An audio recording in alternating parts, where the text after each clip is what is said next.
8:06 now, and it is time to welcome Hank Quense, a prolific author and mentor whose no-nonsense nonfiction guides have helped countless writers navigate the challenges of writing and self-publishing. Known for his straightforward style and focus on practical tools, Hank is here to talk about his latest work, how AI fits into the creative process, and what every writer and entrepreneur should know about innovating with new technology. Good morning. Good to have you on this morning, Hank. Hi, thank you, Ken. It's great to be here. You Thank bet. you. Well, let's start with a hot topic. Oh, thank you. Good to have you. Let's start with a hot topic. AI, of course, in creative work. And some critics say AI kills originality. It's not your thought, it's a computer's thought. Well, what's your response to those who worry that using AI could dilute or even replace creativity of humans? It depends upon the writer, really. AI can replace creativity if the writer allows it.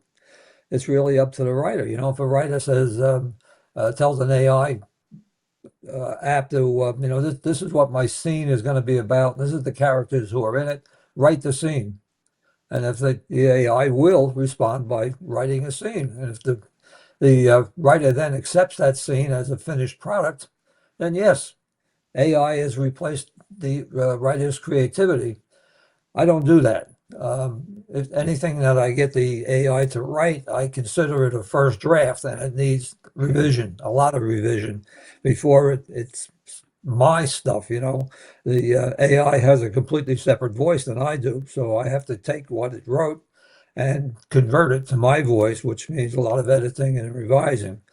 Uh, Mostly what I use AI for is brainstorming. I get an idea, I feed it to the AI and tell it to come up with, flesh out this idea, give me more ideas on, expand this idea. And it is a wonderful tool for doing that.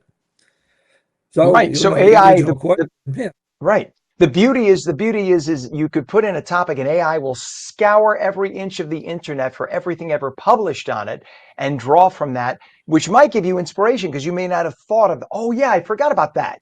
And then you can incorporate it in your writing. And I agree with you because I spent 30 years as a news anchor in New York City, for instance. And when you arrive 3 hours before your broadcast, whatever, there are writers who will write the first draft of all your stories. But then you sit down, yeah, you take that, you rework it into your own style and add facts and take things out, etc. That's what makes it yours. Otherwise, what's the point of you sitting there? You're not just a talking head, or at least you shouldn't be. So I understand that. And that's a brilliant way to use it. But unfortunately, have you, like me, seen stuff online that you know is written by AI, that you know somebody was either lazy or just looking to make a quick buck with? yes, yes, I have. Yeah. It's AI tends to be very wordy. It Hmm. doesn't give short answers. It gives very long, wordy answers, and it tends to repeat a lot of words that it uses, like nevertheless or consequently. If you read a passage that's, maybe 500 words long and it uses consequently 5 times, you're pretty sure it was written by an AI. So Right. yes, I've actually bought a book from Amazon that was it was an AI book. I got sucked in for 99 cents and it was really terrible. It'll be interesting if an AI book is generated by AI, the AI on AI, and see what it writes about itself. That would be, I'm sure it's out there. I'm sure I'm not the only one to Probably. think of that. And speaking of books, your new book, what sparked your new book? What inspired you to write it? And how does it reflect your longstanding approach to how to Oh, empower other writers? early last year, I was between projects and I was a little bored, so I decided to look into AI and see what all the fuss was about. And I played around with it for a while. And one day I just I asked it a question. I said, "What makes Ted Lasso a great character?" And the response stunned me. It was so detailed and full of so much insights. Excuse me. I was really impressed. So then I decided I tried something else, another experiment.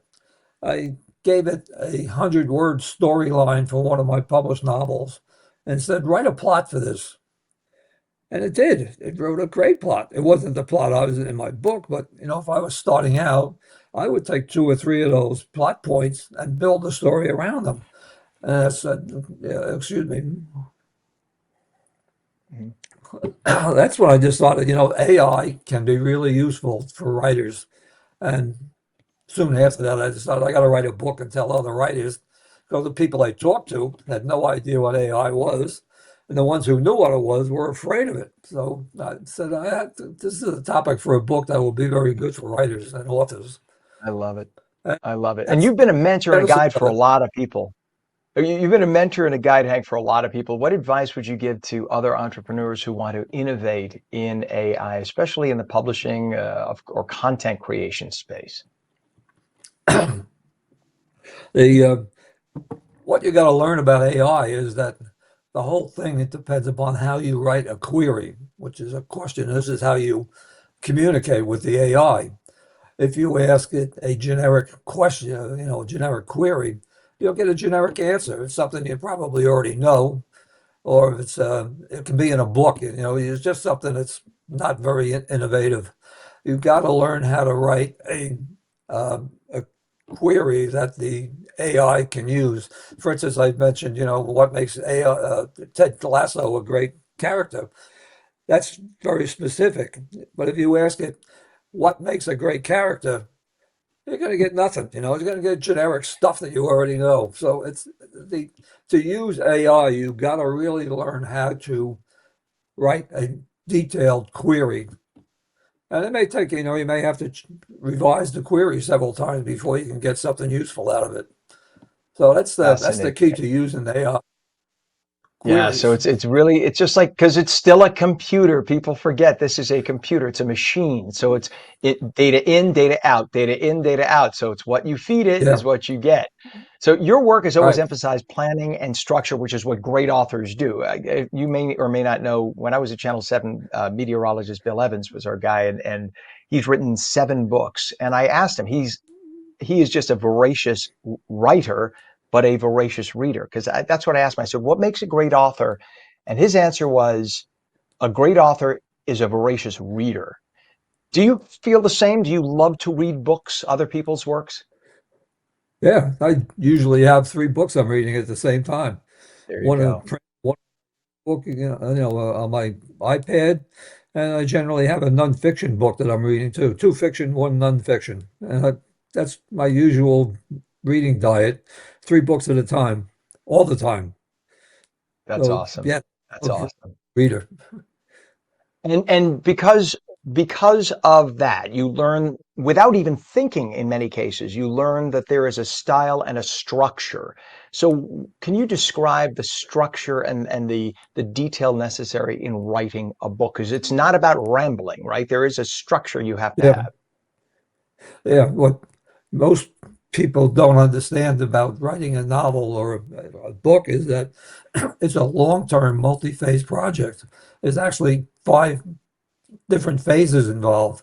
You got to plan the book, you got to write the book, you got to publish the book, you got to market the book, and then there's the business aspects.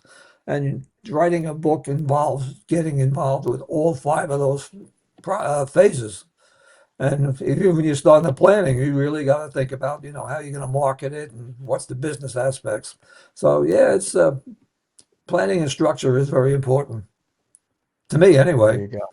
I know people who Sure, don't I would believe that. think. I And know writers who don't do any that. book I've written, I was going to say written. I've never written a book. Any book I've read, you can tell an organized author. In fact, if it feels disorganized and run on, you don't go back to that person. But I just No. sense that some of the great masters, and you're obviously very experienced and successful, that there is a structure.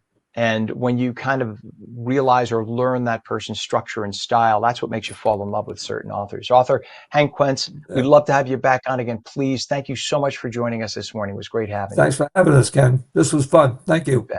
Thank you. It sure was. Bye. Have a great day.